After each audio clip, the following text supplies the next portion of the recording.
female. As you can see here by these chest balloons, they were often inflated not for survival, but rather a currency called likes and comments. So Mak Saleh ni memang pandai buat konten. Tengok tulang rangka Gen Z. Bukan tekak betul lah. Cumanya dia highlight kat sini. Ada breast implant, cucuk filler dekat lips. Lepas tu punggung round, solid, elok je. Kena sangat dengan budak-budak zaman lah ni. Minta maaf lah adik-adik Gen Z. Yang ni adalah fakta. Korang tu muda-muda dah gatal. Semua benda nak besar, semua benda nak seksi.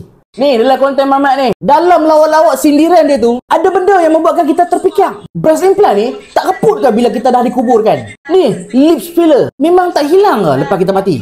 Ni, punggung yang letak silikon implant. Ada yang letak lemak. Ada weh prosedur besarkan buntut, solidkan buntut. Persoalan dia, lepas mati, silikon, hak ni semua tak reput ke?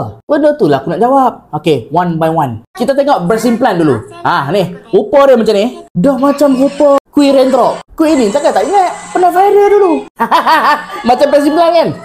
Nak sembah pasal breast implant ni, banyak jenis. Kalau info yang lebih tepat, kau boleh tanya doktor pakar plastik surgeon. Aku just share ilmu yang surface saja. Okay? Breast implant ada yang daripada saline, daripada silikon. Bentuk silikon yang lebih anjal macam ni. Gummy bear. Lepas tu bentuk macam-macam. Ada yang round macam ni ke? Anatomical round ke? Bentuk teardrop pun ada. Senang cerita, breast implant ni banyak jenis dan ketahanan dia bergantung pada jenis-jenis dia. Selalunya breast implant jenis silikon, dia susah nak reput.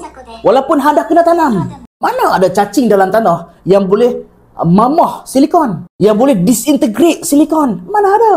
Bakteria ke, enzim ke ataupun natural decomposition tidak boleh mamah ataupun mencerna silikon. Sebab itulah kita panggil silikon ni adalah non-biodegradable. Benda yang tak dapat kita uraikan. So faham-faham lah lepas mati jadi macam mana. Tetapi tak semestinya mati-mati, contohlah meninggal kan, letak implant. Dia tak akan round comel macam ni lah. Mungkin dia akan reput juga. Silikon dalam ni akan terkeluar juga. Cumanya silikon tidak akan hilang dimamah oleh natural decomposition. Faham tu? Mudah. Kalau normal saline punya breast implant, normal saline cuma ayak garam je.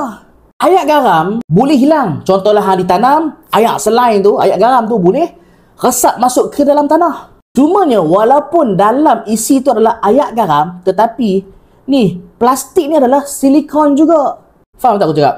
Pasal breast implant, aku dah jawab. Okay, sembang pasal lips filler. Lips filler banyak diguna bahan yang natural. Apa yang dicucukkan bibir tu? Sampai bibir boleh ditebal seksi macam ni.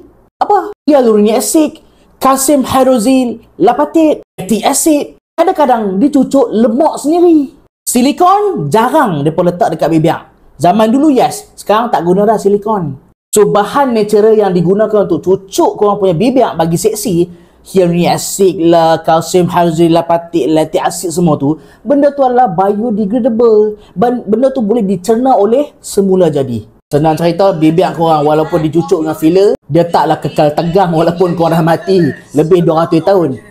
Boleh faham Tapi tetap haram. Haram lah, dah ubah ciptaan Tuhan. Allah dah bagi cantik macam ni, hampir cucuk bagi tebal pula. Hidung comel macam ni, cucuk filler bagi batang lagi tebal. Hang tu bukan orang Hindustan, hang tu bukan Shah Rukh Khan.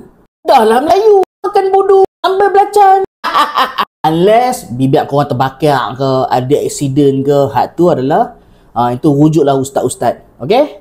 And last but not least, siapa punggung boleh tegang, round elok je. Lainlah kelahan raja selesai. Buat selama untuk kuatkan glute muscle. Otot punggung ni tak buat prosedur cucuk lemak sendiri. Cucuk lemak sendiri kat buntut, tu kita panggil prosedur Brazilian butt lift. Memang jadi weh, ni selepas, sebelum. Kadang-kadang mereka ada cucuk juga hyaluronic acid. Ada weh, selain lemak. And ada juga yang letak silikon macam ni. Putih ni silikon. Potong sikit, letak silikon tu atas batok sebenarnya muscle. Jadi macam ni. So jadi rounded. And again, silikon. Silikon tak boleh decompose oleh tanah. Boleh faham Sebab itulah certain implant yang ubah ciptaan Tuhan bukan untuk function, lebih pada kosmetik, adalah haram. Kita dari tanah, balik juga kepada tanah. And banyak lagi prosedur ataupun implant yang tak akan reput sampai kiamat. Contoh macam ni, knee prosthesis ataupun kepala lutut besi. Contohlah ada masalah OE yang teruk. Okey, doktor suggest masukkan kepala lutut besi. Besi kot. Sampai bila-bila tak akan raput. Kan? Tapi yang ni bukan kosmetik. Yang ni memang hang sakit lutut. Nak tak nak harus Kalau hang tak buat, hang nak berjalan macam mana? So, lain punya prosedur, lain hukum dia. Itu bukan kepakaran aku, hang rujuklah ustaz-ustaz mana-mana, okey? So, korang boleh faham?